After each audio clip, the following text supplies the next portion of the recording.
kasih Tuhan sungguh mulia. Terpujilah Tuhan Yesus.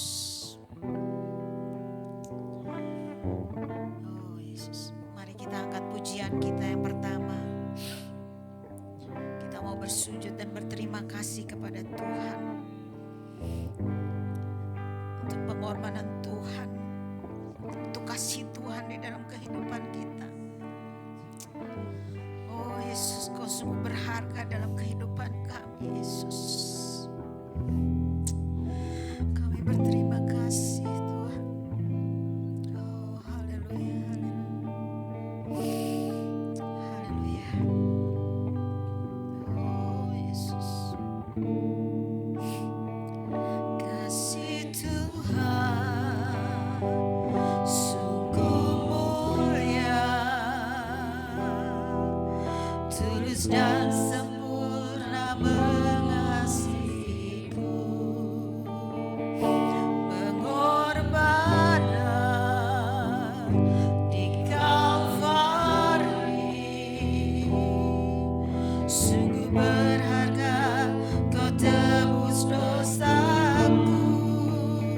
Terpujilah Tuhan Yesus, ditinggikan di atas pujian, dari dalam lubuk hatiku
kita tinggikan Tuhan. Haleluya Yesus. Oh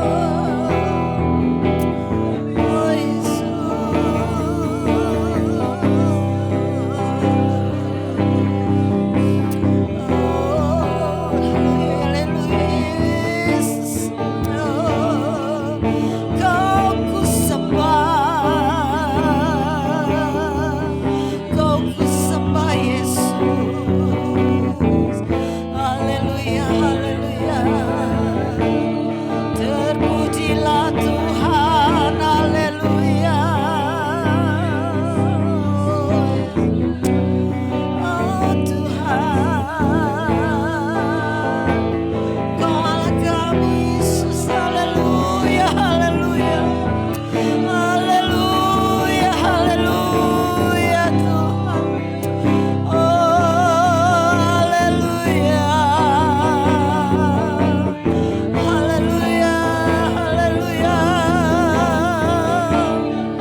Sesudah itu saya minta nanti Ibu Gembala untuk membuka ibadah kita bersama.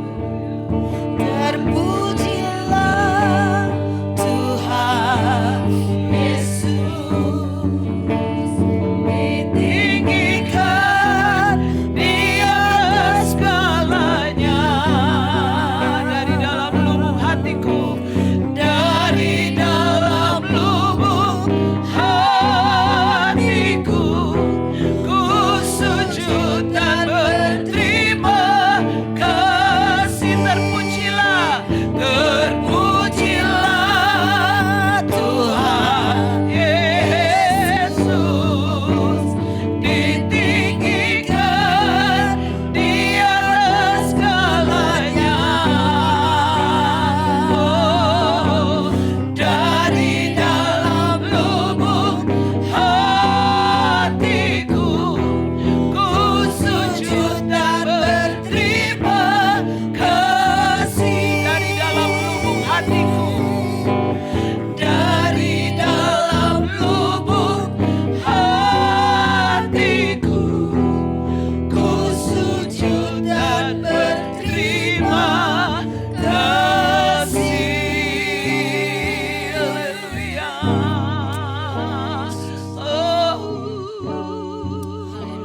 Haleluya, haleluya, haleluya, haleluya. Maha besar Engkau Allah Bapa dalam kerajaan sorga. Bapa, di dalam nama Tuhan Yesus Kristus, Bapa yang telah menghantar kami ada di dalam rumah-Mu sore hari ini. Kami sama-sama sujud, duduk diam di bawah kaki Tuhan, memuji-muji, memuliakan nama-Mu yang heran, yang ajaib. Oh Bapa, terima kasih banyak. Engkaulah yang sudah memelihara kehidupan kami. Haleluya, sehingga kami ada sebagaimana kami ada sore ini. Kau berikan kepada kami kesempatan, Kau berikan kepada kami kesehatan, kekuatan, dan Kau memberikan dalam hati kami kemauan untuk datang kepadamu. Terima kasih banyak Bapa. Hanya Engkau saja satu-satunya Allah yang layak, yang patut kami tinggikan, layak kami besarkan, agungkan. Haleluya, haleluya.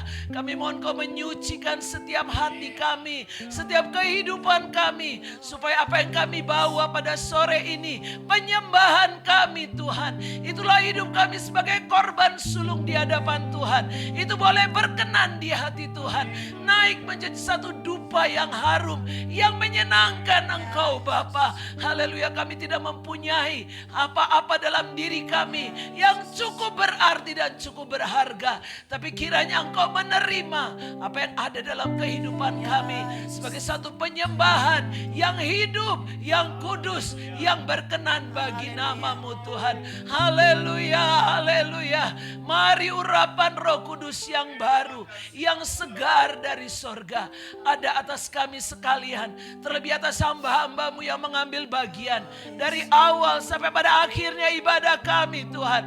Hamba-hamba-Mu pemain musik, pelayan pujian Tuhan, pelayan multimedia, pelayan perjamuan, terlebih Bapak Gembala yang menyampaikan firman Allah, dan kami semua yang hadir, yang dipersatukan oleh kasih Allah. Urapi kami dengan urapan Roh Kudus-Mu yang terbaru. Roh Kudus, bekerjalah di tengah-tengah kami. Nyatakan kemuliaan Allah buat kami. Ambil alih segala kelemahan, segala keadaan kami yang mungkin berat dalam pergumulan Tuhan, dalam beban-beban kehidupan. Roh Kudus yang ambil alih. Roh Kudus menggantikannya dengan kelegaan, dengan ucapan syukur, dengan sukacita dari sorga. Karena kami tahu sorga memperhatikan kami. Allah memperhatikan dan mempedulikan kami. Di mata Tuhan tidak ada keadaan kami yang tersembunyi. Engkaulah yang membela keadaan kami, dan kami akan melihat pembelaan-Mu lewat firman-Mu yang sebentar akan kami terima, dan lewat persekutuan dengan tubuh dan darah Yesus. Engkau ada di dalam kami, kami ada di dalam Engkau. Maka segala sesuatu yang kami butuhkan, Engkau Allah Maha mengetahui segala sesuatunya. Terima kasih Bapa dalam sorga. Kalau masih ada roh kegelapan, roh setan iblis yang mau mengganggu kami, melemahkan kami, menghalangi kami, sehingga kami tidak terfokus kepada Tuhan, sehingga kami tidak bisa menerima berkat Tuhan, kuasa ibadah itu secara utuh dan sempurna. Kami satukan hati kami ikat, kami hancur patahkan roh setan, roh iblis di dalam nama Tuhan Yesus Kristus.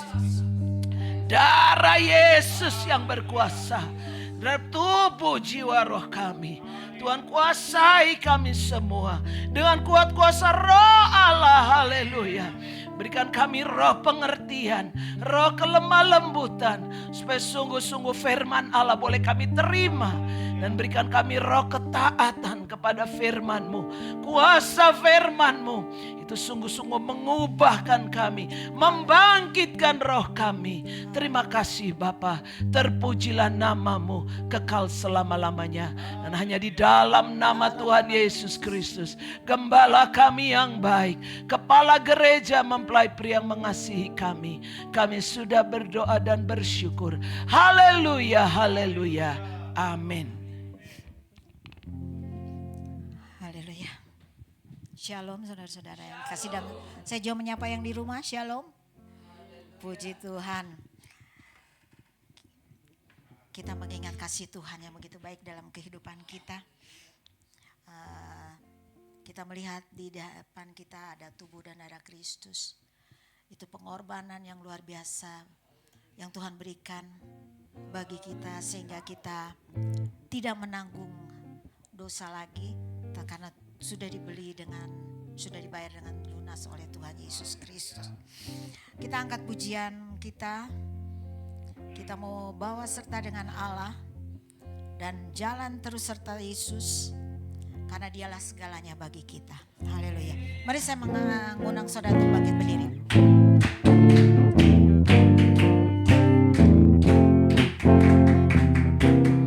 Beserta dengan Allah kita dalam perkara-perkara yang besar. Bawa serta dengan Allah kita menghadapi semua.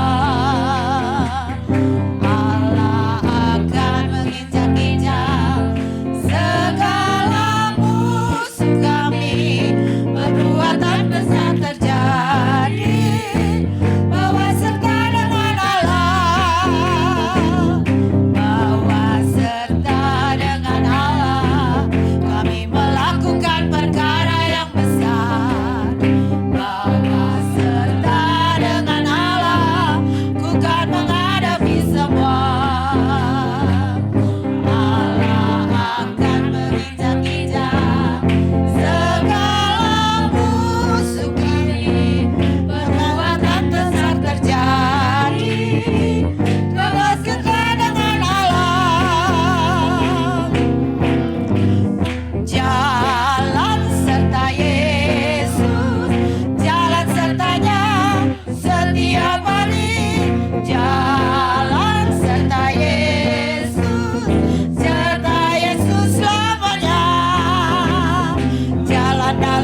Haleluya, dialah segalanya di dalam kehidupan kita.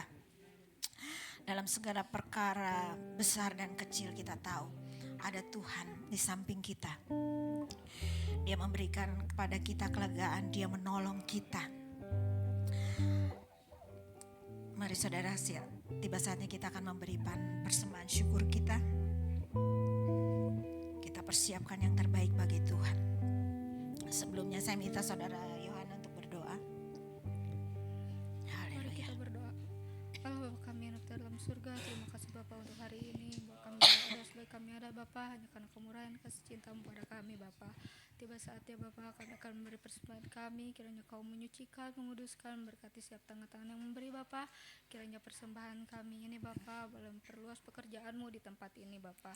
Terima kasih Bapa, terima kasih Yesusku. Kami akan memberi persembahan kami. Kami menyerahkan hanya di dalam nama Tuhan Yesus Kristus, Tuhan Juru Selamat kami yang hidup. Haleluya. Amin. Persilakan ke pelayan, pada pelayan, sambil kita mengangkat pujian, Allah itu baik, sungguh baik bagiku. Allah itu baik, sungguh baik bagiku.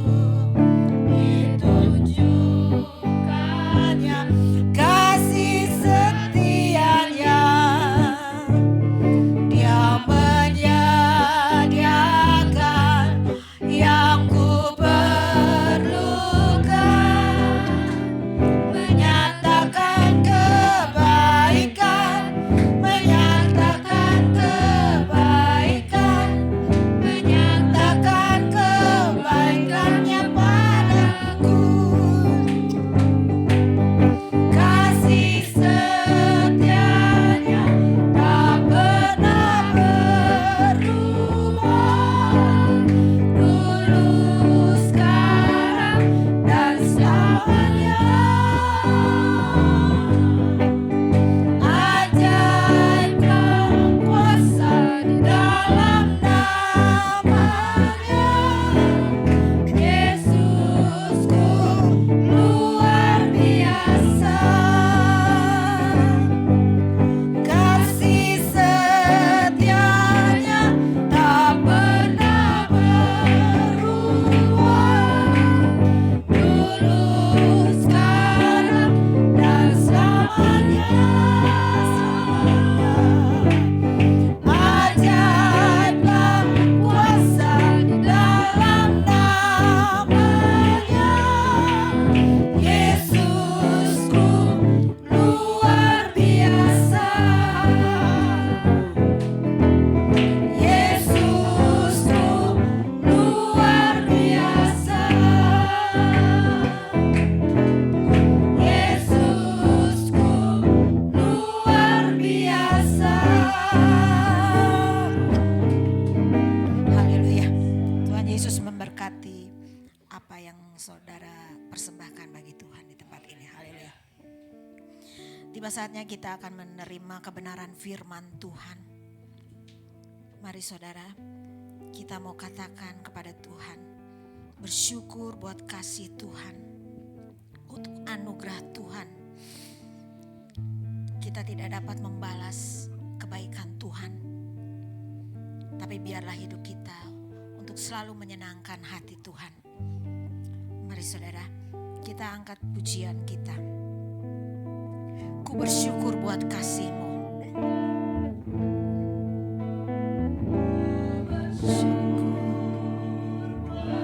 Kasih-Mu menyelamatkan hidupku. Oh Yesus, Tuhan dan Rajaku. Dengan apa akan ku balas anugerah-Mu yang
saya serahkan kepada Bapak Balarti. Besarnya karyamu, oh indahnya, oh heran kasih-Mu. Haleluya. Terima kasih buat kebaikan Tuhan. Terima kasih buat kasih Tuhan yang masih Tuhan tetapkan kepada kami. Sehingga seberapapun kami yang hadir pada malam hari ini Tuhan, untuk mengikuti ibadah pendalaman Alkitab, biarlah kiranya kasih itu memenuhi setiap kami. Kasih yang senantiasa rindu akan suara Engkau Tuhan. Engkau yang sudah menyelamatkan kami, mati dan bangkit bagi kehidupan kami. Sehingga kehidupan kami sekarang ada dalam kemurahan Tuhan. Dan biarlah Tuhan, waktu yang ada ini kami mau pakai sepenuhnya untuk kami mau mendengar firman Allah. Kami mau mendengar suara kekasih kami. Bagaimana Tuhan akan menjadikan kami ini milik kepunyaan Tuhan secara utuh. Tidak lagi terganggu dengan perkara-perkara yang ada di dalam dunia. Terlebih dalam kekerasan hati kami dan kebenaran diri kami Tuhan. Kami mau taat dengar-dengaran kepada Tuhan. Biarlah Tuhan juga yang memproses hidup kami untuk semakin berkenan di hadapan Tuhan. Sebentar kami akan mendengar, biarlah kiranya urapan dari sorga, yaitu urapan Roh Kudus bekerja di tengah-tengah kami Tuhan. Kasih Tuhan yang akan kami nikmati sebentar, biarlah itu sepenuhnya menjadi satu pengertian yang baru dalam kehidupan kami. Kuasa kegelapan, anasir jahat yang mengganggu kami dalam rupa-rupa gangguan, bersati kami mau tolak kuasa iblis. Dalam nama Yesus, saya iblis keluar. Dan biarlah kiranya pengurapan Tuhan, darah Yesus yang melindungi kami akan semakin ada dan bertambah-tambah dalam kehidupan kami. Terima kasih Tuhan Yesus. Terpujilah nama-Mu, besar kuasa-Mu. Di dalam nama Tuhan Yesus Kristus, Kau gembala kami yang baik, kepala gereja dan mempelai pria yang mengasihi kami. Kami sudah peralaskan doa dan sembahyang kami ini. Haleluya. Amin. Puji Tuhan. Salam sejahtera Bapak Ibu Saudara. Salam dalam kasih Tuhan Yesus Kristus. Haleluya, puji Tuhan. Tetap semangat ya saudara ya. Biarpun seberapa yang ada dalam ibadah kita pada malam hari ini, semangat jangan turun. Semangat jangan goyah ya saudara ya. Kalau kita memuji memuliakan nama Tuhan, kita ingat kebaikan Tuhan. Bagaimana Dia sudah mati bagi kita. Dan Tuhan menolong, memberikan satu kuasa kebangkitan. Bagaimana Tuhan menjadikan kita ini milik kepunyaan Tuhan. Lewat kematian dan kebangkitannya, kita ini dijadikan milik kepunyaan Tuhan. Anak-anak sulungnya Tuhan. Saya mau membuka dalam ibadah pendalaman Alkitab ini dengan satu ayat di dalam Galatia 5 ayat 24 ya saudara. Saudara boleh mempersiapkannya dan kalau sudah mendapatkannya, kita boleh sama-sama bangkit berdiri membacakan satu ayat ini. Galatia 5 ayat yang ke-24. Haleluya, puji Tuhan. Kita bacakan secara bersama-sama ya. 1, 2, 3. Barang siapa menjadi milik Kristus Yesus, ia telah menyalibkan daging dengan segala hawa nafsu dan keinginannya. Puji Tuhan. Hari Minggu sudah mendengar dan kita akan lanjutkan bahwa suara daging itu adalah kekerasan hati dan kebenaran diri sendiri. Prakteknya ini sungguh membahayakan sebetulnya ya saudara ya. Jadi kekerasan hati ini tidak mau berubah. Seberapa banyak kita mendengar firman Tuhan, kalau keras hati tidak akan membawa keubahan ya saudara ya. Kemudian ditambah lagi dengan kebenaran diri sendiri. Kebenaran diri sendiri ini juga membawa kehidupan kita tidak taat dan dengar-dengaran. Jadi selalu saja ada upaya untuk membenarkan diri ya. Dalam 2 Korintus 10 ayat 5 itu harus kita tawan. Pikiran-pikiran yang dibangun seperti kubu atau benteng yang lahir dari keangkuhan manusia. Ya, jadi kebenaran diri sendiri dan kekerasan hati itu lahir dari keangkuhan manusia. Justru hal-hal semacam itu ya tidak akan membawa kita kepada pengenalan akan Allah. Jadi itu yang menghalangi kita bisa mengenal Allah secara utuh. Paulus katakan kita tidak bisa menjadi dewasa karena dewasa dalam pengenalan itu harus memerlukan kerendahan hati dan kebenaran firman. Jadi lawan kekerasan hati adalah kerendahan hati. Lawan kebenaran diri sendiri adalah kebenaran firman. Kita harus menawan segala pikiran yang seperti itu, kekerasan hati dan kebenaran diri sendiri, ditawan dan ditaklukkan kepada Kristus. Ya saudara ya. Kalau tidak, maka kehidupan kita yang tadi sudah ditebus oleh darah Yesus, sehingga kita menjadi milik kepunyaan Tuhan, kita akan tercerai.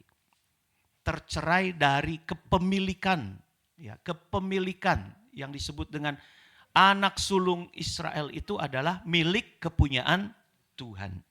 Hari Minggu kita sudah melihat contohnya bagaimana Petrus itu menolak salib. Tadi di dalam Galatia 5 ayat 24, barang siapa menjadi milik Kristus Yesus, ia telah menyalibkan daging dengan segala hawa nafsu dan keinginannya. Petrus menolak salib. Dia menarik Yesus ke samping. Yesus harus menghadapi salib. Di dalam Matius pasal 16 diceritakan Yesus sendiri berkata harus ke Yerusalem. Di sana dia akan ditangkap oleh para tua-tua, para ahli Farisi dan ahli Taurat, kemudian dihukum mati. Tapi kemudian Petrus menarik Yesus ke samping. Apa yang harus dihadapi Yesus seolah-olah disampingkan, dihindari begitu. Sehingga Yesus berkata, enyahlah engkau iblis. Petrus itu memikirkan keinginan manusia, bukan keinginan Allah, bukan kehendak Allah. Jadi yang melawan Tuhan, ya, dalam kekerasan hati dan kebenaran diri sendiri itu akhirnya tidak jadi milik Tuhan. Jadi miliknya iblis, bukan jadi tahtanya Tuhan, tetapi jadi tahtanya iblis. Ya, kita sudah melihat bagaimana di dalam Matius 26 dari ayat 69 sampai 75 lewat penyangkalan-penyangkalan yang Petrus sampaikan, posisinya Petrus itu makin lama makin keluar. Kalau kita cocokkan dengan tabernakel sekali lagi bukan kepunyaan Musa, tetapi Musa sendiri dikasih petunjuk dari Tuhan mengenai sorga, ya saudara ya, pola keselamatan yang Tuhan kasih kepada Musa. Bagaimana cara beribadah orang-orang Israel di padang gurun. Sehingga Tuhan kasih satu bentuk ibadah, yaitu dalam sistem tabernakel. Itulah bentuk kerajaan sorga. Petrus pada penyangkalan pertama posisinya ada di halaman Matius 26 ayat 69. Kemudian pada penyangkalan yang kedua, ya, ketika Petrus berkata, aku tidak kenal Yesus. Posisinya itu ada di pintu gerbang, ayat 71. Ketika ia pergi ke pintu gerbang, ya, akhirnya mundur terus saudara. Di halaman tidak mau tahu tentang pekerjaan Tuhan. Kemudian mundur lagi di pintu gerbang, tidak mau kenal dengan Kristus, dengan Yesus, dengan firman-Nya tidak mau kenal. Sampai akhirnya ketika dia mengutuk dan bersumpah, dia ada dalam posisi sedang di luar. Itu ya ayat 75. Sebelum ayam berkokok engkau telah menyangkal aku 3 kali. Lalu ia pergi keluar dan menangis dengan sedihnya. Jadi kalau kita cocokkan lagi dengan tabernakel, ya sudah di luar dia. Bukan lagi menjadi milik kepunyaan Tuhan, ya, dalam batas ruang halaman, ruang suci dan ruang maha suci, tapi sudah di luar. Sudah di luar. Sedangkan di dalam Wahyu pasal 11 di halaman saja itu tidak diperhitungkan Tuhan. Bagian kita ini harus terus maju dalam ruang suci, bahkan bisa sampai kepada kesempurnaan gereja, yaitu ruang maha suci.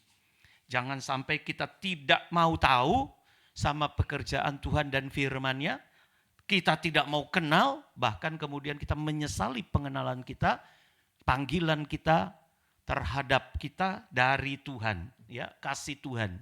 Sehingga akhirnya kita ada di luar keselamatan, di luar rencana Tuhan. Itu kedudukan Petrus saat menyangkal salib, tidak mau, ya, menyalibkan dirinya.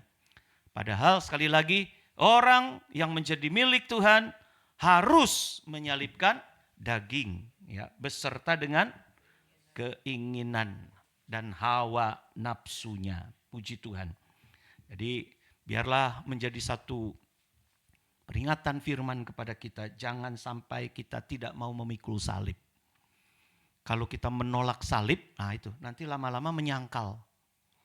Lama-lama kita sangkal Tuhan kita. Sampai akhirnya menjadi di luar keselamatan. Murtad begitu ya saudara ya. Tidak ada dalam kasih sayang Tuhan.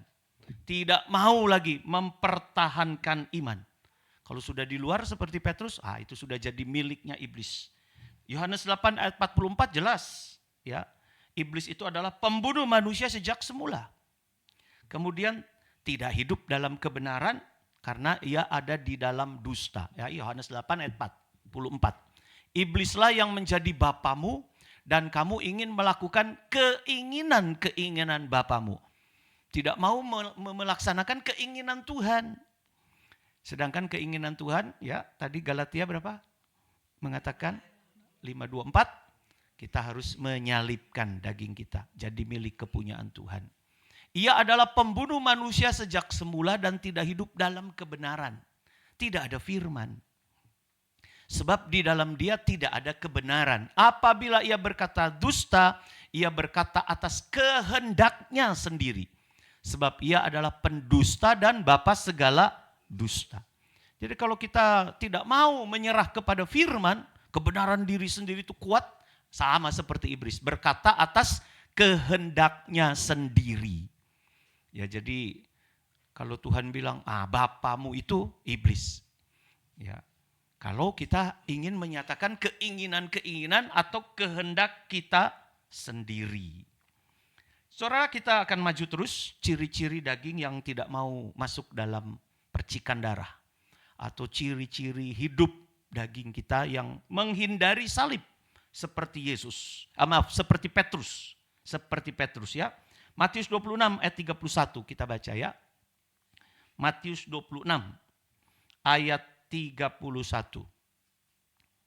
Maka berkatalah Yesus kepada mereka, malam ini kamu semua akan tergoncang imanmu karena aku. Sebab ada tertulis, aku akan membunuh gembala dan kawanan domba itu akan tercerai-berai. Apa yang dikatakan Yesus ini adalah kutipan dalam perjanjian lama. Dalam nubuatan kitab Nabi Yesaya. Jadi dikatakan malam ini kamu semua akan tergoncang imanmu karena aku. Ya, sebab ada tertulis aku akan membunuh gembala dan kawanan domba itu akan tercerai-berai. Ya, jadi ini pemberitahuan bahwa Yesus gembala yang baik itu akan mati, dibunuh, lalu domba-dombanya akan tercerai-berai dan tergoncang iman. Ini belajar tentang bagaimana Tuhan mau sebetulnya kita ini menjadi milik kepunyaan Tuhan, tidak boleh tercerai-berai. Kalau kita tidak mau ikut salib, dampaknya adalah tercerai-berai. Justru Tuhan katakan gembala akan dibunuh. Coba kita lihat apa maksudnya ini saudara. Matius 26 ayat 33 di bawahnya. Ini jawaban Petrus. Petrus menjawabnya, biarpun mereka semua tergoncang imannya karena engkau, aku sekali-kali tidak. Saudara, dari perkataan ini sepertinya Petrus ini jagoan. Ya. Yesus bilang, saya atau gembala sebentar lagi akan dibunuh. Itu memang sudah nubuatan dari perjanjian lama.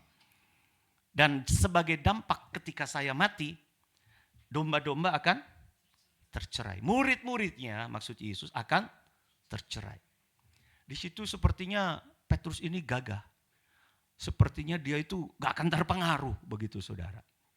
Ya, dia katakan biarpun semua nih, ya, semuanya ini murid-murid yang lain tergoncang imannya karena engkau, aku sekali-kali tidak. Ini kan bahasanya keren ya saudara ya. Keren. Coba kalau sekarang ini ada yang seperti itu di tengah-tengah kita. Keren kan saudara? Ini ada masalah nih. Sebentar lagi akan ada perkara-perkara yang mengerikan. Gembala akan dibunuh. Nanti jangan-jangan kalian semua tercerai-berai. Lalu di antara kita ada yang bicara, enggak, saya tidak akan tergoncang imannya. Seolah-olah benar, seolah-olah kuat. Padahal ya, ini adalah kebenaran diri sendiri dan kekerasan hati. Ya. Sebetulnya Petrus ini merasa diri kuat tanpa adanya gembala. Begitu kan saudara? Sedangkan Yesus sendiri sebagai gembala yang baik, dia tahu. Kalau tidak ada Yesus, tidak ada kehadiran Yesus, maka murid-muridnya akan tercerai-berai. Kalau tidak ada Yesus sebagai kepala, jemaat akan terpecah belah. Kalau tidak ada pimpinan, maka semuanya akan kacau. Betul nggak saudara? Tapi Petrus ini kan seolah-olah melawan firman. Ini harus terjadi. Tetapi sekali lagi Petrus merasa bahwa diri mampu, diri kuat. Jadi seolah-olah dia bilang, saya mampu menghadapi kesulitan. Sampai puncak kesulitan tanpa adanya gembala. Tanpa adanya Yesus. Nah, puncak kesulitan ini kan kalau di zaman kita ini nanti kita akan menghadapi yang namanya antikris. Kita akan menghadapi puncak kesulitan. Saudara, kita perlu adanya gembala. Kita perlu adanya gembala yang baik. Gembala yang baik ini menunjuk kepada pribadinya Yesus sekali lagi. Ya, gembala yang baik itu pribadi Yesus. Kalau ada gembala, maka akan ada dua hal yang bisa kita rasakan. Yohanes 10 ayat 11 berkata begini, akulah gembala yang baik. Gembala yang baik memberikan nyawanya bagi domba-dombanya. Dari sini Yohanes 10 ayat 11 tercermin bahwa Yesus rela berkorban. Bahkan sampai menyerahkan nyawa bagi domba-dombanya. Jadi kalau ada gembala, ada pimpinannya, maka akan ada korban. Begitu ya saudara ya. Bayangkan kalau nggak ada Yesus. Kalau tidak ada Yesus. Makanya benar apa yang kata Yesus. Kalau tidak ada gembala, gembala mati, maka tercerai-berai. Ini maksudnya iblis. Iblis ini menyudutkan orang Israel, orang Yahudi, untuk kemudian nggak tahu itu seperti kerasukan iblis. Dan memang kerasukan iblis. Dirasuk orang-orang Yahudi itu saudara. Di hari Minggu, orang-orang itu mengeluhkan Yesus dengan daun palem. Kemudian jubahnya ditaruh di jalan. Ketika keledai yang dikendarai Yesus lewat, mereka teriak-teriak kan, Hosana, Hosana. Bagi anak Daud, Hosana. Teriakan Hosana itu artinya apa? Selamatkan kami, ada pengharapan. Ketika Yesus masuk ke Yerusalem, semua tanpa dikomando itu saudara. Mereka teriak, Hosana, Hosana. Anak Daud, Hosana, selamatkan. Tapi di hari Jumat, memang mereka itu dirasuk oleh iblis. Orang yang sama yang berkumpul pada hari Minggu itu, kumpulan orang banyak itu juga yang berteriak, salibkan Yesus. Bunuh Yesus. Salibkan Yesus. Memang rencana iblis itu, kalau gembala dibunuh, maka tercerai-berai. Domba tercerai-berai. Nah inilah kerelaan Yesus untuk berkorban. Akulah gembala yang baik. Gembala yang baik memberikan nyawanya bagi domba-dombanya. Kemudian kita lihat Yohanes 10 ayat 14 dan 15. Akulah gembala yang baik dan aku mengenal domba-dombaku. Dan domba-dombaku mengenal aku. Ini kalau ada suasana gembala sekali lagi. Kalau ada pribadi Yesus, ada pengorbanan yang dilakukan oleh Yesus. Kemudian ada suasana kenal mengenal. Aku mengenal domba dan domba-dombaku mengenal aku. Kemudian ayat 15, sama seperti Bapa mengenal aku mengenal Bapa dan aku memberikan nyawaku bagi domba-dombaku. Dengan perkataan lain, kerelaan Yesus berkorban ini karena ada hubungan kenal mengenal. Ya, ada hubungan kenal mengenal, ini berarti ada hubungan satu sama lain, ada rasa memiliki. Sekali lagi ya saudara ya, kenal mengenal itu ada rasa memiliki, ada sense of belonging. Kalau nggak kenal maka nggak sayang kata peribahasa. Kalau nggak kenal maka nggak ada rasa untuk kita memiliki. Ini kan yang disangkal oleh Petrus. Petrus nggak mau tahu Yesus. Petrus nggak mau kenal Yesus. Sehingga kalau kita di luar Yesus, di luar gembala yang baik, jangan harap kita ini akan ada pembelaan. Karena Tuhan memberikan nyawa dalam suasana ini.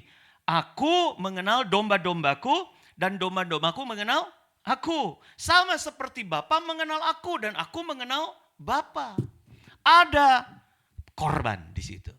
Ada korban. Ingat ketika nanti akhir zaman banyak orang mengaku-ngaku kenal Yesus. Aku sudah bernubuat demi engkau. Aku sudah mengajar di jalan-jalan kota engkau. Ya, seolah-olah kenal Yesus.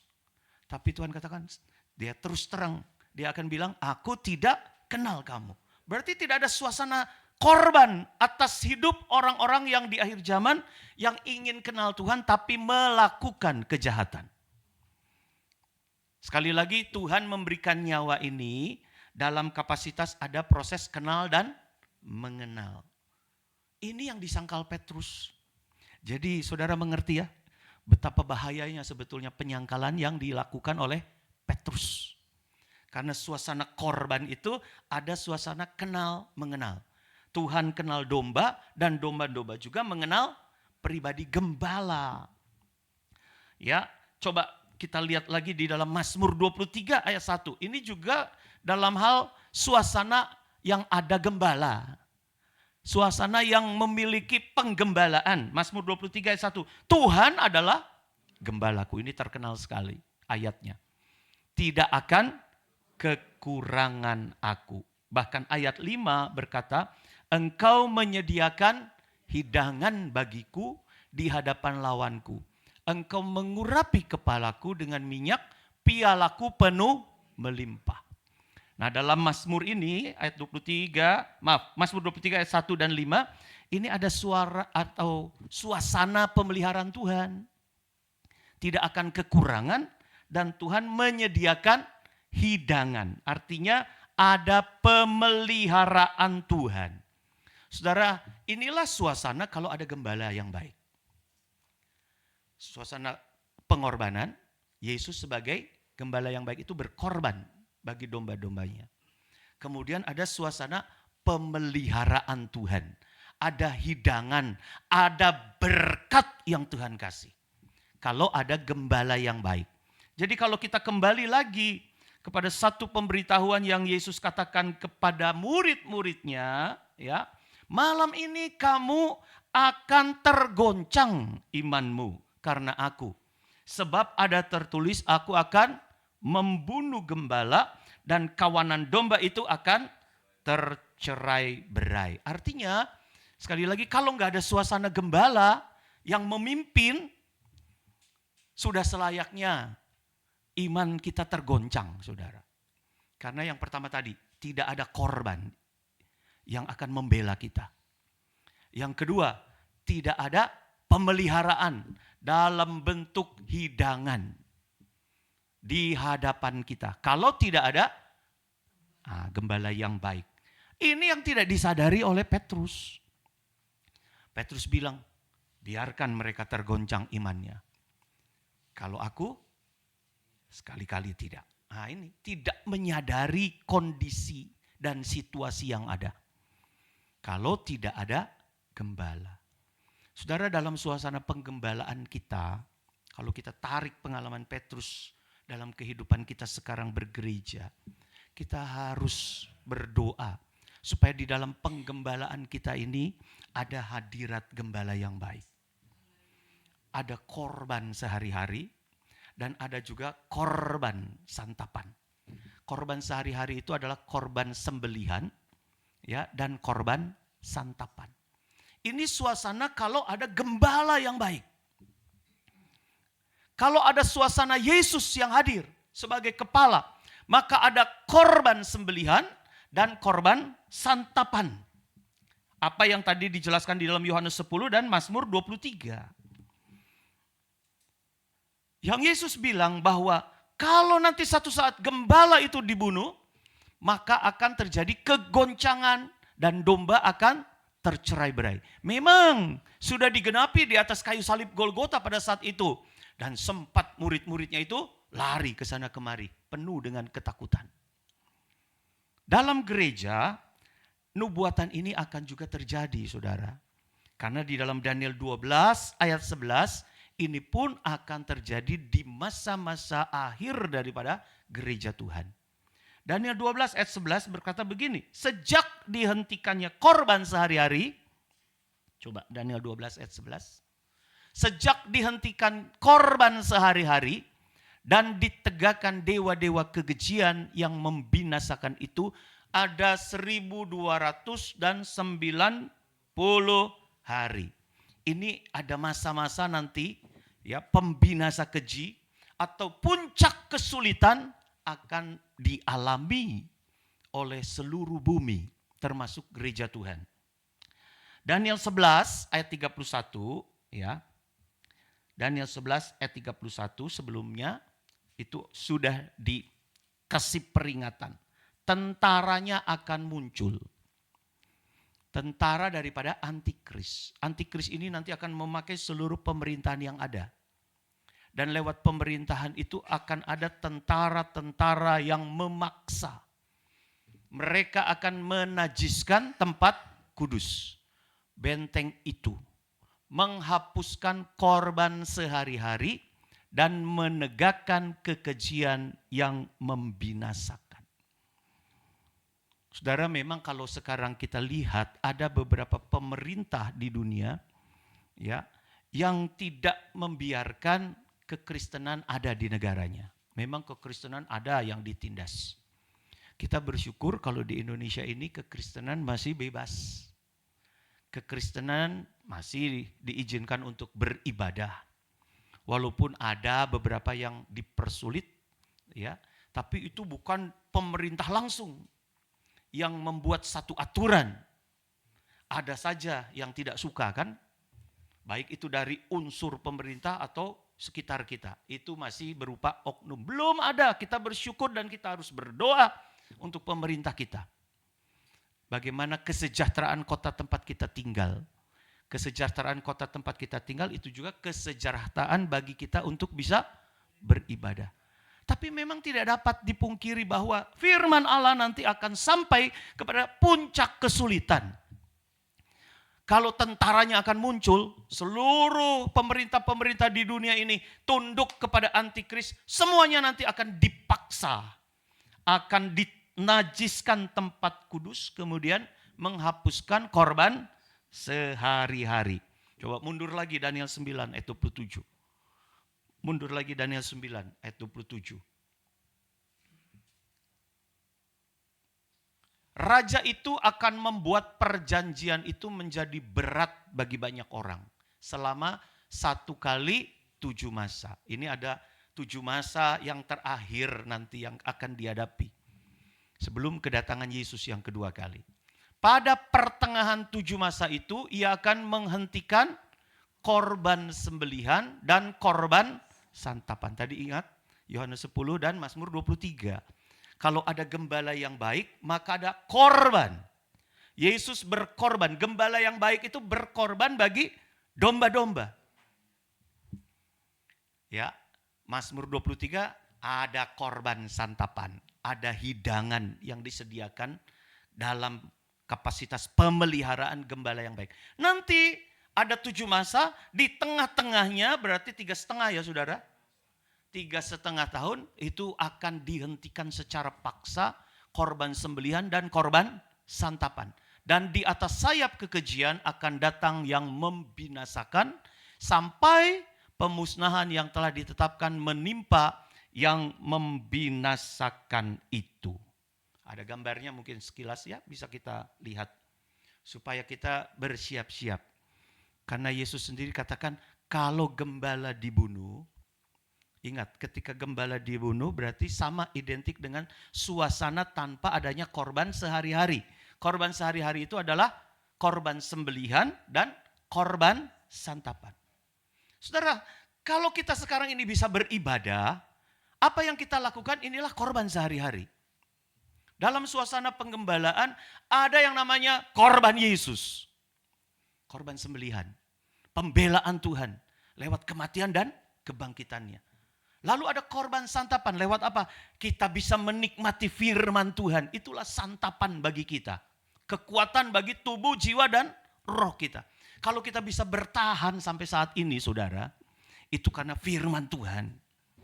Manusia hidup bukan dari roti saja, tetapi dari setiap perkataan firman. Jadi setiap kita mendengar firman dan kita periksa firman, kita belajar firman, kekuatan itu Tuhan sedang berikan. Bagaikan makanan bagi tubuh, jasmani, dan rohani kita. Ya, nah ini bicara soal 7 masa yang terakhir. 7 masa yang terakhir. Ini masa yang disebut 3,5 masa pertama. Di sini 3,5 masa yang kedua. Di tengah-tengah, tadi di dalam Daniel pasal yang ke-9 ayat 27. Di tengah-tengah perjanjian 1 kali 7 masa, ya, pada pertengahan 7 masa itu, nah di sini antikris menyatakan dirinya benar-benar akan dihentikan. 3,5 masa pertama memang akan terjadi kesulitan demi kesulitan, tapi masih bisa. Tapi nanti pas di pertengahan, pada pertengahan 7 masa itu benar-benar dihentikan di sini. Antikris menyatakan diri. Dan 3,5 masa bagian yang kedua ini benar-benar ini tidak ada lagi yang namanya korban sembelihan dan korban santapan. Dengan perkataan lain, tidak ada lagi diperbolehkan ibadah. Dikejar-kejar, dibunuh, disembelih. Kalau memang mau memaksakan diri untuk beribadah. Wahyu 6 ayat 6, jangan rusakkan minyak dan anggur. Jangan rusakkan minyak dan anggur. Tidak masuk ke situ, tetapi kembali lagi ya. Apa yang dikatakan Yesus tadi, kalau tidak ada suasana gembala, maka domba akan tercerai-berai. Kalau tidak ada ibadah, sadarkah diri saudara bahwa kita ini akan tercerai-berai? Apa yang menjadi alasan kita masih bisa berkumpul hari ini, saudara? Karena ada kebaktian, ada ibadah. Alasan kita untuk datang beribadah, sekali lagi, ada korban sembelihan, ada pembelaan gembala yang baik. Gembala yang baik menyerahkan nyawanya bagi domba-domba. Kemudian yang kedua, ada korban santapan. Korban santapan untuk memperkuat. Ya, karena perjalanan kita ini masih jauh. Jangan sampai pingsan di tengah jalan. Tuhan kasih. Seperti yang kata Raja Daud, ya, aku tidak akan kekurangan apa-apa. Ini suasana kalau ada gembala yang baik. Jadi sekali lagi, korban sehari-hari itu berbicara soal korban sembelihan dan korban santapan. Ya. Apa itu korban sembelihan? Mazmur 51 ayat 17 berkata begini, prakteknya bagi kita. Korban sembelihan kepada Allah ialah jiwa yang hancur. Mazmur 51 ayat 17. Ya. Korban sembelihan 18. Yang ayat 17. Korban sembelihan kepada Allah ialah jiwa yang hancur. 19 ya. Korban sembelihan kepada Allah ialah jiwa yang hancur, hati yang patah dan remuk. Tidak akan kau pandang hina, ya Allah. Jadi dengan perkataan Yesus memberikan nyawanya bagi domba-dombanya, respon kita adalah hati yang hancur. Datang kepada Tuhan itu dengan hati yang hancur, patah dan remuk. Artinya jangan datang dengan kekerasan hati, saudara. Kalau datang dengan kekerasan hati, di hadapan Tuhan itu bukan korban sembelihan. Kita perlu datang kepada Tuhan, jiwanya kita hancur, hatinya patah dan remuk. Tuhan tidak akan pandang hina. Ya saudara ya, Ibrani 12 ayat 3-4 berkata, ingatlah selalu akan Dia yang tekun menanggung bantahan yang sehebat itu terhadap dirinya dari pihak orang-orang berdosa supaya jangan kamu menjadi lemah dan putus asa. Dalam pergumulan kamu melawan dosa, kamu belum sampai mencucurkan darah. Pergumulan kita apa saudara? Melawan dosa. Ini kan tiap hari kan kita lawan dosa. Kita nggak boleh lengah. Harus melawan dosa itu. Karena dosa itu senangnya ngintip. Seperti ketika Kain mukanya muram. Lalu ada firman Tuhan, kenapa mukamu muram? Tidakkah kamu mau berseri? Kalau tidak berubah, muka muram terus. Firman Tuhan katakan, dosa sudah mengintip. Muka muram itu ya kekerasan hati sama kebenaran diri sebetulnya saudara. Coba kalau kita datang sama Tuhan dengan jiwa yang hancur, hati yang remuk, kita datang kepada Tuhan. Artinya tidak mengeraskan hati kita. Tuhan tidak akan pandang hina. Justru dosa lari ya saudara. Tapi kalau kita keras hati, datang kepada Tuhan keras hati, tidak mau dan tidak siap menerima teguran firman, dosa sudah mengintip. Jadi korban sembelihan bagi kita, mari kita datang kepada Tuhan dengan hati yang lembut, hati yang hancur. Korban santapan, yaitu Tuhan lewat kebenaran firman-Nya senantiasa Dia bukakan rahasia firman. Kalau Tuhan membuka rahasia firman, artinya Tuhan cinta sama kita, saudara. Pernah Tuhan mengatakan satu perumpamaan kepada orang banyak tentang penabur ya. Perumpamaan ada hati yang keras seperti batu-batu, ada yang hati seperti dipenuhi semak belukar, ada hati yang seperti ada di pinggir jalan, sehingga benih yang ditabur itu tidak bisa bertumbuh. Tidak bisa dengan baik menjadi buah pohon yang kuat. Tuhan katakan hatinya harus seperti tanah yang baik. Tuhan kasih bentuk perumpamaan. Lalu murid-muridnya tanya, apa arti perumpamaan itu Tuhan? Hanya kepada murid-muridnya Tuhan memberikan pengertian. Dia bukakan rahasia daripada ilustrasi yang waktu itu disampaikan kepada banyak orang. Kepada murid-muridnya Tuhan bukakan arti daripada firman Tuhan. Saudara, kalau dalam kehidupan kita yang ada di tempat ini Tuhan bukakan rahasianya sedikit demi sedikit. Kemudian setiap ibadah ada pembukaan rahasia firman terus bertahun-tahun. Artinya Tuhan memperhitungkan kita. Tuhan itu menganggap kita ini mau kenal Tuhan. Dan Tuhan mau dikenal oleh kita lebih dalam lagi. Jadi ini merupakan korban santapan bagi kita. Ayo kita terima firman itu dengan segala ucapan syukur. Kita bukan orang yang kebanyakan, yang tidak diberikan arti daripada kebenaran firman. Berarti itu kasih gembala yang ada di tengah-tengah kita. Supaya apa? Supaya kita ini tambah pengenalan kita, tambah dewasa. Supaya kita ini siap untuk masuk dalam perjuangan, pergumulan kita melawan dosa.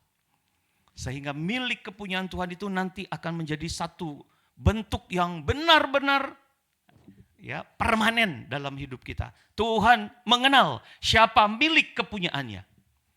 Ya, nanti akan ada pengukuran. Dan kualitas halaman itu, kualitas halaman Wahyu 11 ayat 2, kecualikan pelataran bait suci. Kecualikan halaman. Kita tahu di halaman inilah terjadi penyangkalan. Terjadi penyangkalan daripada Petrus. 1, 2, 3 akhirnya keluar. Ya.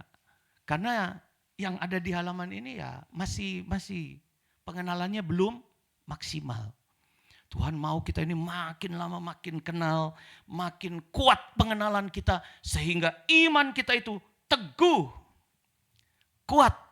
Bahkan kalau kita lihat di dalam Matius 26 ya, Matius 26 coba saudara lihat, mulai ayat 34. Ini pembelaan Petrus lagi ini, kekerasan hati dan kebenaran diri sendirinya. Yesus berkata kepadanya, aku berkata kepadamu sesungguhnya malam ini sebelum ayam berkokok engkau telah menyangkal aku 3 kali. Tadinya dia bilang, enggak, aku tidak akan tergoncang. Mereka boleh tergoncang, tapi aku tidak. Nah, Tuhan katakan, kamu ini yang ngomong ini. Berkata, sesungguhnya malam ini sebelum ayam berkokok engkau telah menyangkal aku 3 kali. Lihat respon Petrus. Ayat 35, kata Petrus kepadanya, sekalipun aku harus mati bersama-sama engkau, aku takkan menyangkal engkau. Kemudian semua murid yang lain pun berkata, demikian juga. Ayat 36, maka sampailah Yesus bersama-sama murid-muridnya ke suatu tempat yang bernama Getsemani. Lalu ia berkata kepada murid-muridnya, duduklah di sini sementara aku pergi ke sana untuk berdoa. Seterusnya kita tahu ceritanya. Petrus yang berkata, kalau perlu aku mati bersama-sama kamu. Ketika dibawa berdoa, gak bisa berdoa juga saudara. Jangankan mati bersama-sama Yesus. Disuruh bersama-sama dengan Yesus berjaga-jaga 1 jam saja. Aduh susah sekali. Ikut tidur. Murid-murid yang lain yang berkata juga sama, ikut tidur pas saat disuruh berdoa. Suruh berjaga-jaga. Ya memang maunya sih begitu ya. Kita mau menunjukkan pembelaan kepada Tuhan, tapi kan daging kita ini lemah. Daging kita ini lemah. Demikian juga Petrus saat kondisi pengenalannya kepada Tuhan ditandai dengan kekerasan hati, ditandai dengan kebenaran diri sendiri, sekali lagi itu menghalangi pengenalan akan Tuhan. Karena itu adalah keangkuhan manusia yang menghalangi, kata Korintus kan, menghalangi pengenalan akan Tuhan. Jadi saudara, saya menghimbau kepada kita semua jemaat yang ada di Al-Kafana, yang mendengar firman Allah pada malam hari ini. Ayo datang sama Tuhan itu dengan hati yang hancur. Hati yang hancur tidak akan dipandang hina. Bahkan Tuhan kasih korban sembelihan dan korban santapan. Makan kita ini. Seperti Raja Daud, tidak akan kekurangan. Akan ada perlindungan daripada Tuhan. Bahkan pengenalan kita kepada Tuhan makin dewasa. Pengenalan akan Tuhan makin dewasa. Lewat Tuhan bukakan rahasianya kepada kita. Kalau nggak ada hati yang hancur, ya jangan harap kita mendapatkan perhatian Tuhan. Jangan harap kita mendapatkan pembukaan rahasia firman. Saya sebagai gembala di tempat ini saudara, kalau dalam mempersiapkan firman, sepertinya tidak ada sesuatu yang Tuhan mau katakan kepada jemaat. Terlebih kepada saya dulu kan. Saya periksa firman, enggak bisa tidur. Gak bisa tidur. Sampai tengah malam masih bisa bolak-balik pikirkan apa ya. Tuhan mau bicara apa gitu. Duduk di depan komputer, duduk di depan Alkitab. Kalau gak ada sesuatu yang Tuhan mau kasih, buta saudara, buta. Ini mau menyampaikan apa? Seperti hati Tuhan gak mau bicara begitu. Sedih saudara. Coba kalau saya ulang-ulang yang sama terus, ulang-ulang yang sama, gak ada sesuatu yang baru. Lama-lama kan juga kita bosan, ini ada visi apa ini gembala gak punya visi. Tapi ketika Tuhan kasih lewat firman-Nya, sesuatu yang baru, sesuatu yang menggugah dan menguatkan saya secara pribadi terlebih dahulu. Kita harus bersyukur kepada Tuhan. Berarti Tuhan itu memperhatikan kita. Datang dengan hati yang hancur, Tuhan kasih firman yang dibukakan rahasianya. Tujuannya kita mengenal lebih dalam pribadi Yesus. Coba kalau analoginya begini saudara, saya ini kenal saudara lama begitu ya. Tapi saya gak mau membuka diri. Saya diam aja begitu. Kira-kira saudara kenal saya gak? Saya dengan istri saya misalnya, dalam kehidupan pernikahan, saya gak mau berkomunikasi, saya diam aja. Istri tanya maunya apa, diam. Senangnya apa sih? Diam. Saya rasa kehidupan rumah tangga yang demikian tidak akan bertahan lama.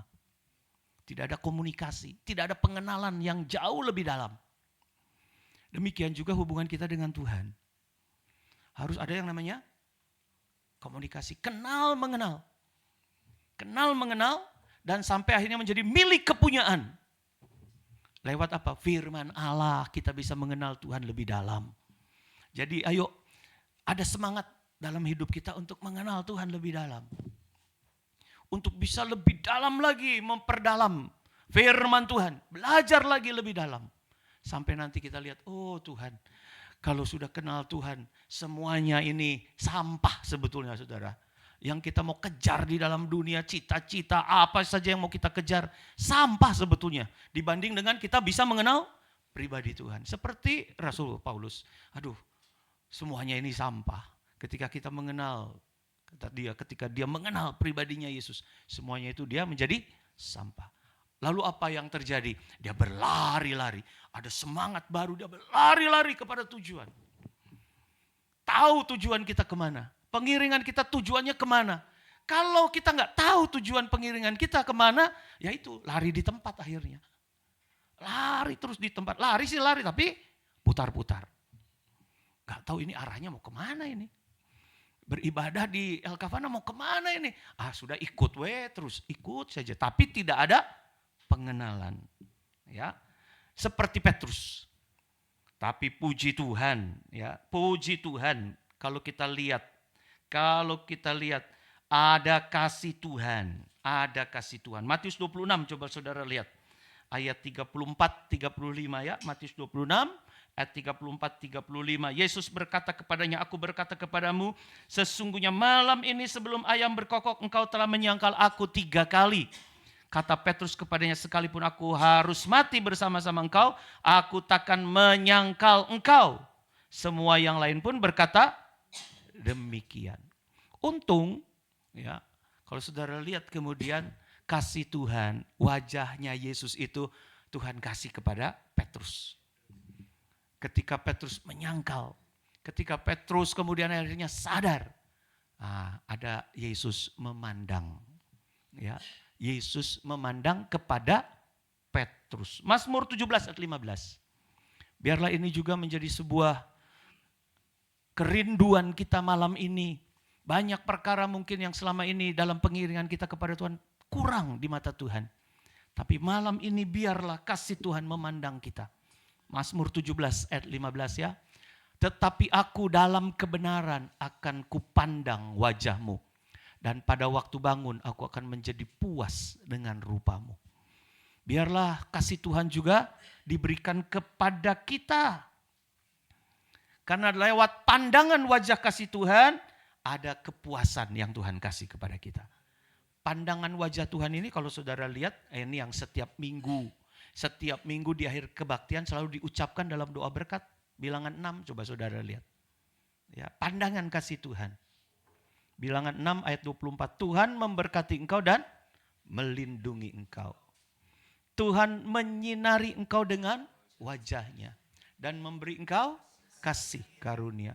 26, Tuhan menghadapkan wajahnya kepadamu dan memberi engkau damai sejahtera. Ini pandangan Tuhan.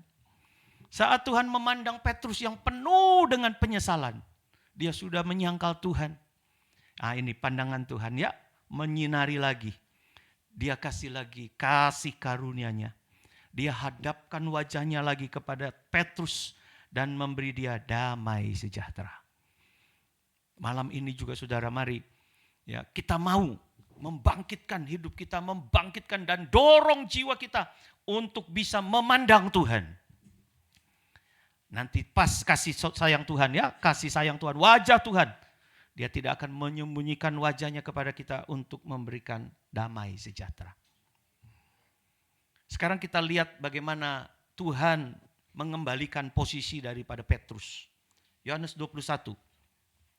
Yohanes 21, ini kasih sayang Tuhan kepada Petrus. Dia tidak dibiarkan terus begitu ya saudara.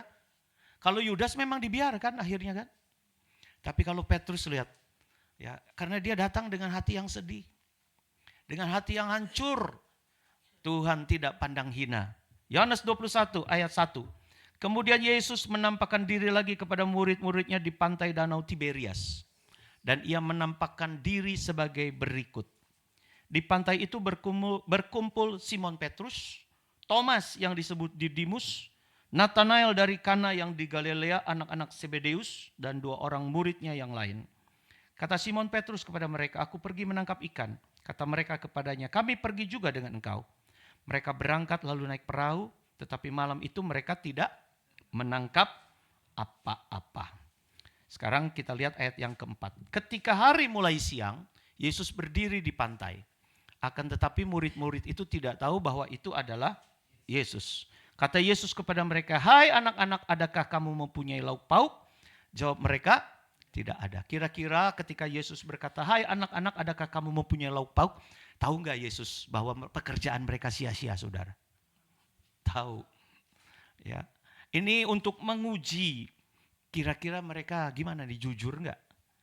Pekerjaan yang tanpa gembala itu akan mendatangkan sia-sia. Tercerai-berai. Sekali lagi, kalau gembala dibunuh, tidak ada suasana yang disebut dengan korban sehari-hari tadi, maka akan tercerai-berai.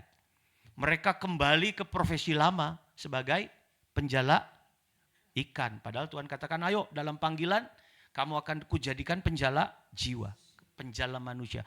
Gak ada gembala, tercerai-berai. Kembali lagi kepada perkara-perkara lama. Kembali lagi kepada dosa lama. Seperti murid-muridnya ini. Ya. Kemudian kita lihat ayat 6. Maka kata Yesus kepada mereka, tebarkanlah jalamu di sebelah kanan perahu. Maka kamu akan peroleh. Lalu mereka menebarkannya dan mereka tidak dapat menariknya lagi karena banyaknya ikan. Maka murid yang dikasihi Yesus itu berkata kepada Petrus, ya, itu Tuhan. Ketika Petrus mendengar bahwa itu adalah Tuhan, ini maksudnya Yohanes ya saudara. Maka murid yang dikasihi Yesus itu, ini artinya Yohanes yang menulis, itu Tuhan. Ketika Petrus mendengar bahwa itu adalah Tuhan, maka ia mengenakan pakaiannya sebab ia tidak berpakaian. Lalu terjun ke dalam danau. Kemudian ayat 8, murid-murid yang lain datang dengan perahu karena mereka tidak jauh dari darat. Hanya kira-kira 200 hasta saja dan mereka menghela jala yang penuh ikan itu. Ketika mereka tiba di darat, mereka melihat api arang dan di atasnya ikan dan roti. 10, kata Yesus kepada mereka, bawalah beberapa ikan yang baru kamu tangkap itu. Simon Petrus naik ke perahu, lalu menghela jala itu ke darat penuh ikan-ikan besar. 153 ekor banyaknya, dan sungguh pun sebanyak itu jala itu tidak koyak. Kata koyak di sini memakai kata sizo dalam bahasa Yunani. Ya, artinya itu tidak terpecah-pecah. Tidak tercerai-berai. Tidak terpisah, begitu saudara. Ingat di awal tadi ayat mengatakan kalau tidak ada gembala, maka domba akan tercerai-berai. Dibuktikan, Petrus kemudian menyangkal. Karena tadinya dia datang dengan kekerasan hati dan kebenaran diri sendiri. Sekali-kali aku tidak akan. Begitu kan? Tapi terbukti kan? Dia menyangkal. Kemudian dia keluar. Bahkan kemudian kembali lagi kepada karakter lama. Kepada profesi lama. Di sini Tuhan mau lagi menunjukkan. Dia datang lagi. Dia mau lagi menjangkau murid-muridnya ini dengan kasih. Dengan pandangan kasihnya. Ya, supaya murid-muridnya itu tidak lagi tercerai-berai. Tidak koyak. Ya, sekali lagi arti daripada koyak itu sizo. Di sini pakai bahasa Yunaninya sizo. Artinya tidak terpecah atau tidak tercerai-berai. Sekalipun yang didapat itu berapa? 153 ekor ikan banyaknya, dan sungguh pun sebanyak itu jala itu tidak terpecah-pecah, tidak tercerai-berai. Karena ada apa? Ada Yesus di situ. Ada gembala yang baik yang lagi memberikan korban pembelaan, memberikan nyawa bagi domba-domba dan memberikan korban santapan.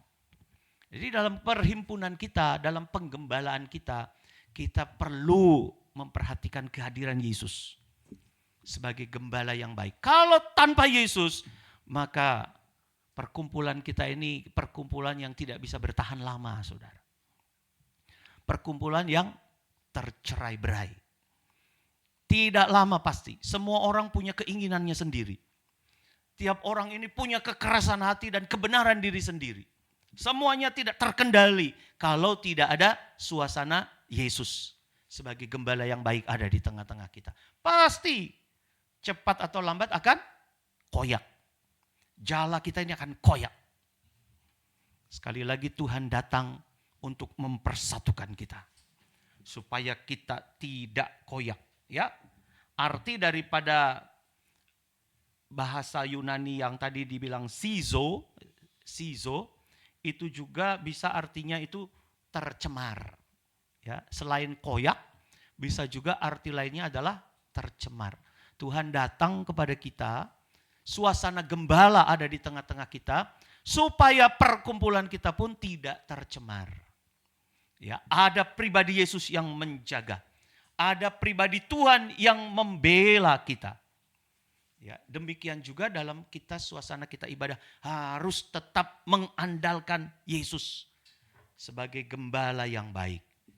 Ini juga yang kemudian dipertunjukkan kepada murid-murid yang ditangkap oleh mereka itu 153 ekor. Ini angka tabernakel sebetulnya saudara. Ini angka tabernakel. Coba saudara lihat dalam ilustrasi yang saya sudah persiapkan. 153 ini adalah angka tabernakel. Tadi di awal Petrus ini mundur dari halaman kemudian keluar. Nah, kemudian sekarang Tuhan kembalikan lagi ke posisi bagaimana Tuhan mau supaya murid-muridnya itu menjadi milik kepunyaan Tuhan. Dalam pola tabernakel kita bisa mengerti. 153, angka 100 itu adalah panjang daripada tabernakel. Ya, 100 hasta. Kalau bahasa Inggrisnya itu 100 kubits. Kemudian 50 itu apa? Lebar daripada tabernakel. Lebarnya itu 50 kubits atau 50 hasta dalam bahasa Indonesia. Kemudian 3 itulah tempat yang Tuhan sediakan dalam tabernakel. Ada halaman, ada ruang suci, dan ada ruang maha suci. Jadi 150 dan 3. Di sini Tuhan mau membela kita. Di sini selalu ada suasana gembala. Di sini selalu ada suasana di mana ada korban sehari-hari. Yaitu korban sembelihan dan korban santapan. Kita akan lihat di dalam Imamat 26. Ya, kalau ibadah seperti ini, Tuhan hadir, saudara. Gembala yang baik itu hadir. Coba lihat ayat yang membuktikan Imamat 26, ayat 11 sampai 12. Imamat 26 ayat 11 sampai 12. Aku akan menempatkan kemah suciku di tengah-tengahmu. Kemah suci ini tabernakel ya. Dan hatiku tidak akan muak melihat kamu. Jadi Allah akan hadir. Lihat ayat 12. Aku akan hadir di tengah-tengahmu dan aku akan menjadi Allahmu dan kamu akan menjadi umatku. Nah ini kembali lagi. Kita ini dikembalikan kepada milik kepunyaan Tuhan. Tuhan tidak mau kita ini tercerai-berai dari status bahwa kita ini sudah ditebus oleh darah Yesus. Ingat kembali lagi, yang membuat akhirnya Petrus ada di luar, karena dia mundur, pengenalan akan Tuhannya kurang bisa dipertanggungjawabkan. Karena ya itu tadi, penyangkalan demi penyangkalannya. Tidak mau tahu, kemudian tidak mau kenal, sampai akhirnya dia keluar. Ya, saudara akan ingat ilustrasi tabernakel, dari halaman ke pintu gerbang dan akhirnya keluar. Kembali kepada profesi lama. Kalau di profesi lama, Tuhan bilang, ya itu sudah tidak menjadi milik kepunyaan saya. Tidak lagi menjadi milik kepunyaan saya. Tetapi sekali lagi kasih sayang Tuhan memberikan pandangan yang penuh berkat kepada Petrus. Lewat ikan, ini tuh kembali, Petrus itu seolah-olah dikembalikan lagi posisinya dalam milik kepunyaan Tuhan.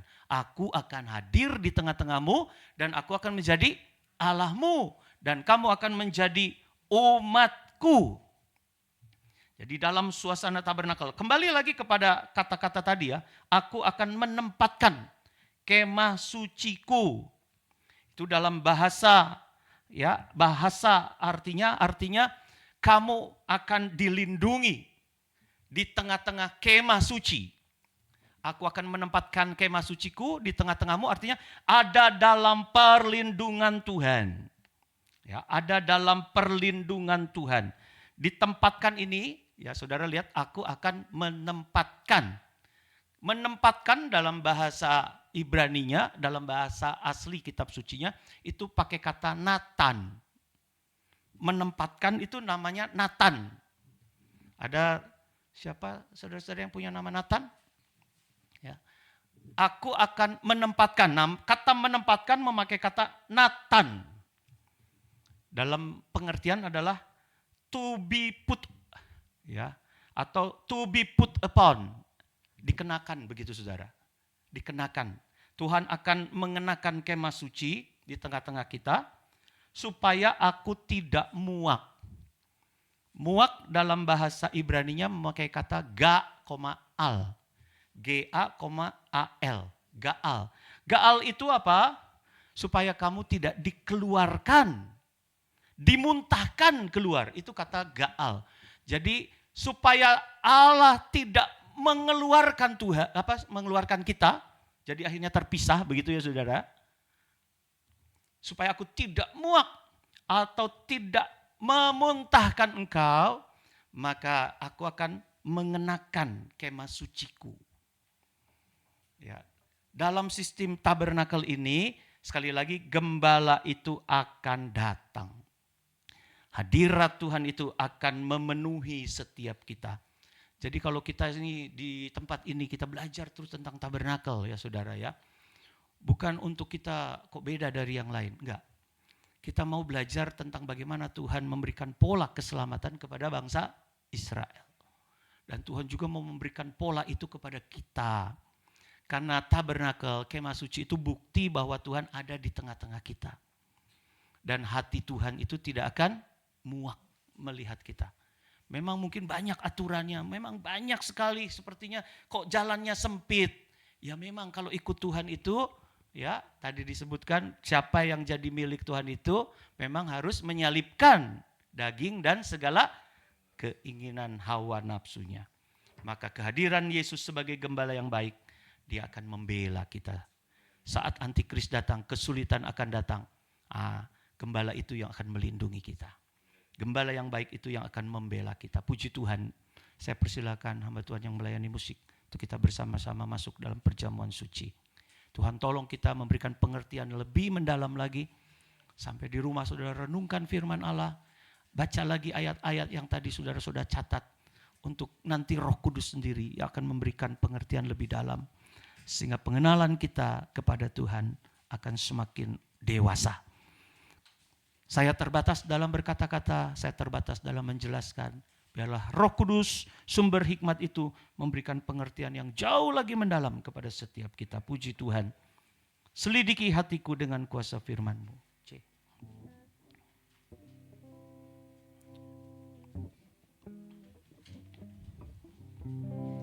Selidikilah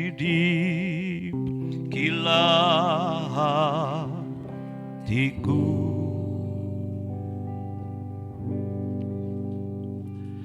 Dengan kuasa firman-Mu,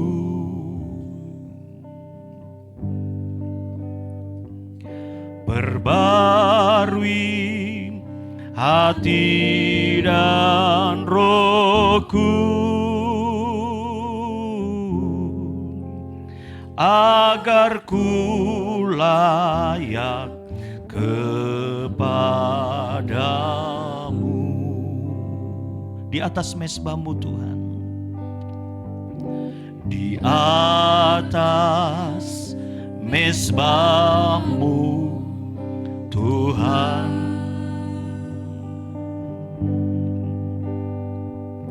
ku persembahkan tubuhku.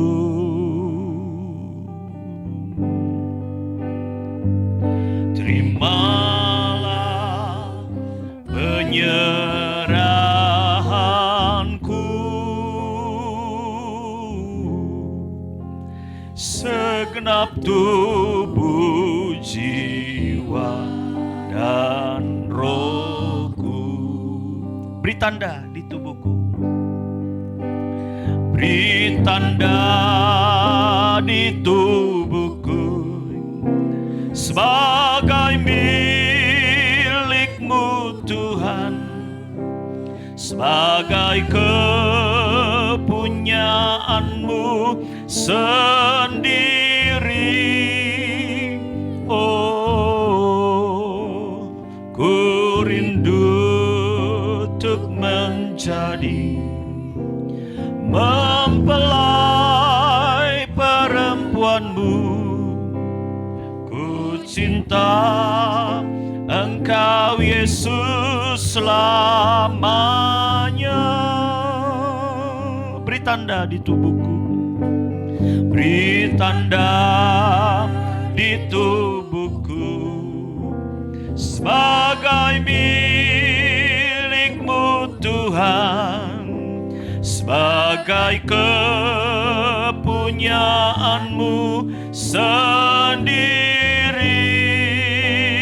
Oh, ku rindu untuk menjadi mempelai perempuan-Mu.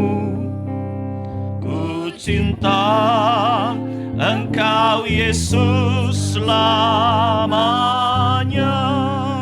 Bapa kami di dalam sorga, sebentar kami akan masuk dalam perjamuan asa yang kudus. Tuhan, layakkan kami menerima tubuh dan darah Yesus. Siapkan kami Tuhan untuk bisa bersekutu dengan Engkau. Biarlah Tuhan hidup kami serahkan semua ke dalam tangan Tuhan.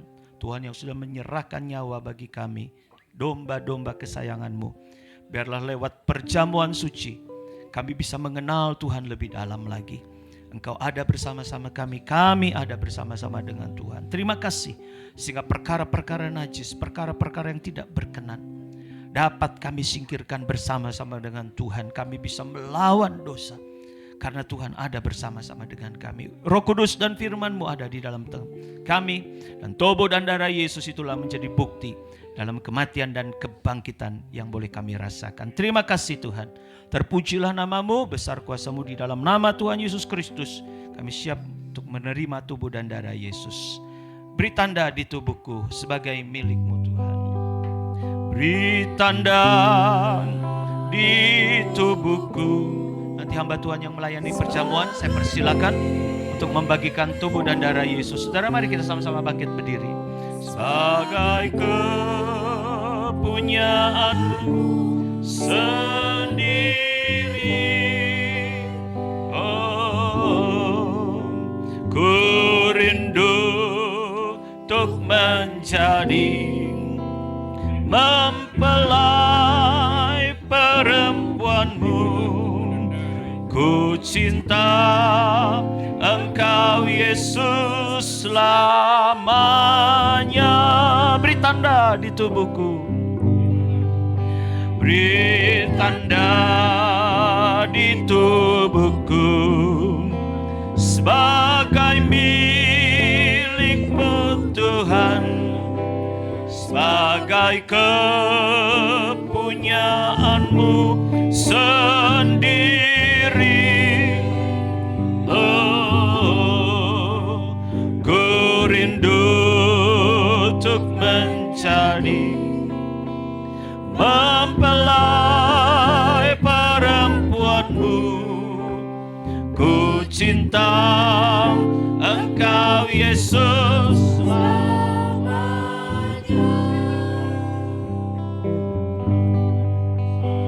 Beri tanda di tubuhku sebagai milik-Mu Tuhan, sebagai kepunyaan-Mu sendiri. Oh, ku rindu untuk menjadi mempelai perempuan-Mu. Ku cinta Engkau Yesus selamanya. Puji Tuhan. Saudara sudah mendapatkan tubuh dan darah Yesus. Kalau sudah, mari kita tinggikan tubuh Tuhan di atas kepala kita. Sebab apa yang telah kuteruskan kepadamu telah aku terima dari Tuhan, yaitu bahwa Tuhan Yesus pada malam waktu Ia diserahkan mengambil roti, dan sesudah itu Ia mengucap syukur atasnya, Ia memecah-mecahkannya dan berkata, inilah tubuhku yang diserahkan bagi kamu. Perbuatlah ini menjadi peringatan akan aku. Sidang jemaat yang dikasihi Tuhan, mari kita sama-sama makan tubuh Tuhan di dalam nama Tuhan Yesus Kristus. Makanlah, haleluya.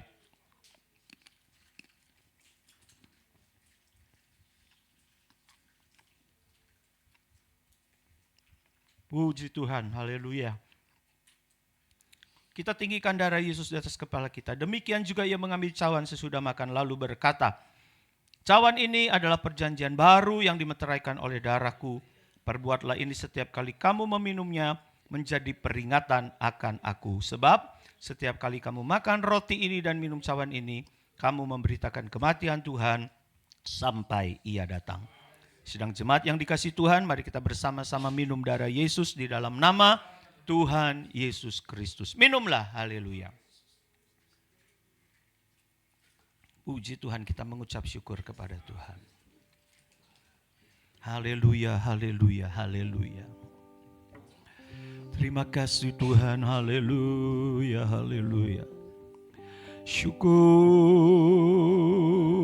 terima kasih. Haleluya,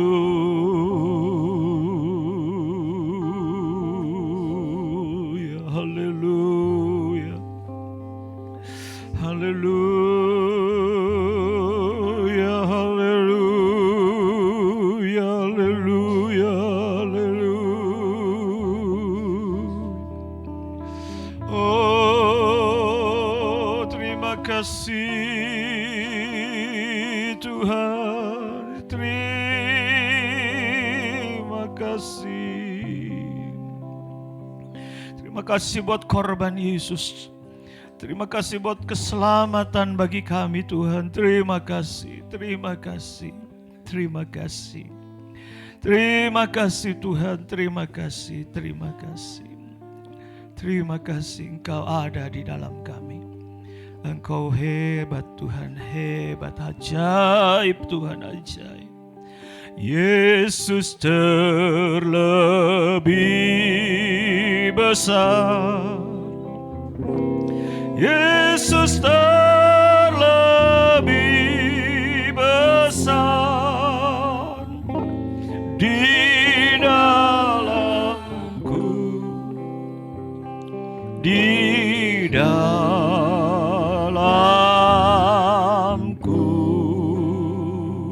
Yesus terlebih besar. Yesus terlebih besar.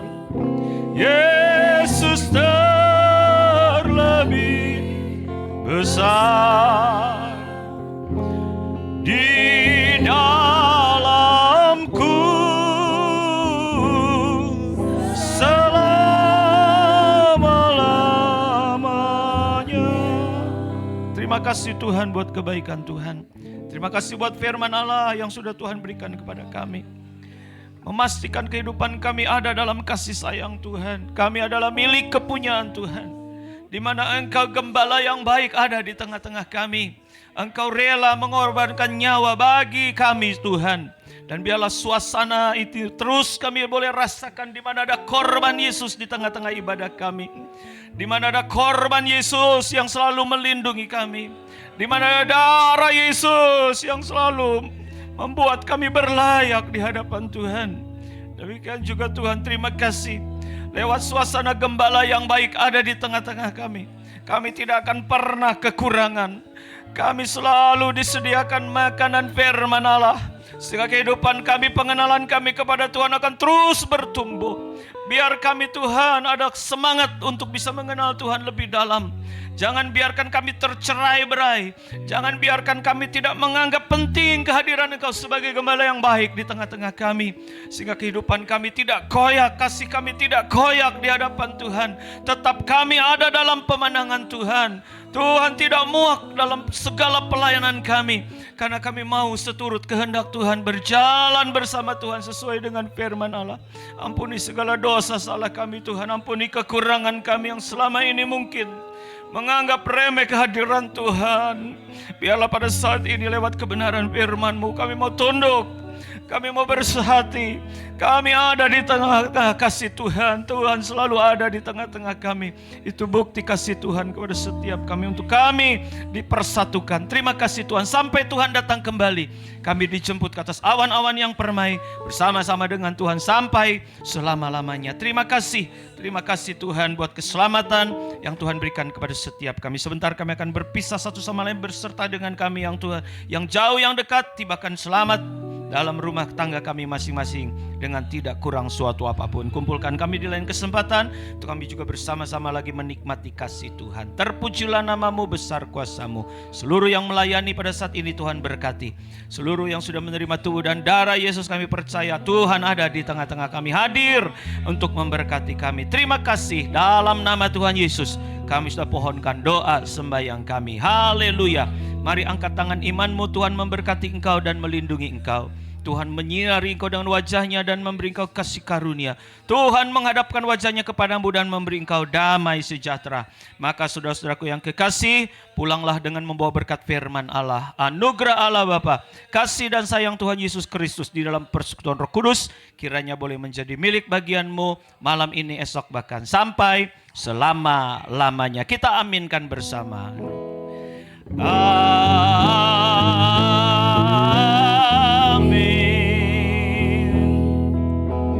Amin.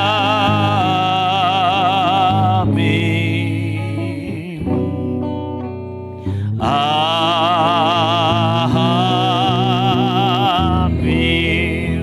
Haleluya. Amin. Puji Tuhan. Terima kasih buat kehadiran saudara.